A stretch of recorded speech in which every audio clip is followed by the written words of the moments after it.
Okay, what have I done here? Well, this is how I was able to make the electronic cooling fan fit without modifying the core support. I did modify the fan and the shroud, but it's held on strong. There's a little gap here that I'm probably going to make a bushing. These mounting points. Alright, so I'm going to take it off so you can see what I've done. I used a hot knife for most of this. If you're not familiar with what that is, I actually have a tip that changes on my soldering iron, and it acts like a hot cutting tool for plastic. It's not quite as elegant, but I found I'm able to make pretty straight lines, and it was what I wanted to try today instead of grinding. So these bolts, I'll have to get the exact size, but they're longer than the OE radiator bolts. Not a whole lot. Here's the ones that came out. They have a larger washer. I like that, especially with all this extra force. Alright, so next I'm going to pull the shroud off. Alright, so I had to notch this 2 places. I made reference marks and then notched it. Basically has to allow this to pass through, and then you're able to still get these tabs. They still hold in place, which holds the rest of the fan assembly in place at the bottom without having to modify the core support. Alright, this side I had to modify this in order to fit, right? This still could be cleaned up a little bit, but you get the idea. Alright, next is all the tabs have to be modified. They come at like a triangle shape, like you could see the remnants of it here. It runs like that.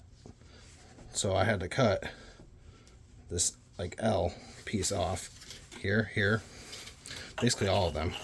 And I used the hot knife. Some of them look better than others, but it got the job done. And what else did I have to modify? Alright, so the top on mine has this purple sticker. That's the top.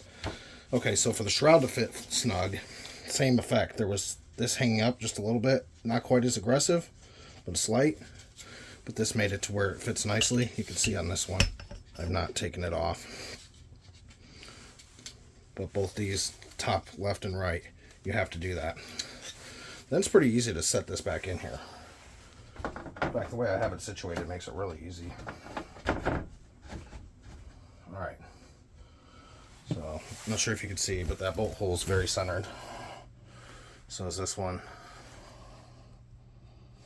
Let's move it just a hair, but regardless, alright, you're going back there. Then, pull this up. Make sure you align your tabs. Alright, tabs going in. Tabs going in. Alright, so both the tabs are in. Alright.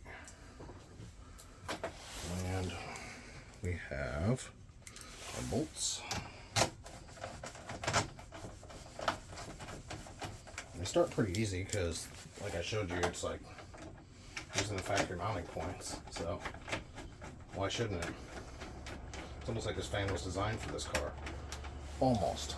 Not quite. Alright, snug it down good and tight. This is holding the whole fan like I'm pulling. And down here, I think I'm going to take vacuum line, split it open, and fit it in there to make like a bushing. I'm not sure if you can see that, but I'm going to show you. I notched it a little too much, which I have another shroud, but honestly it'd probably be better to have something rubber down there. And same here, and I'll clean this up a little bit. But the fan's tight. It's not going anywhere.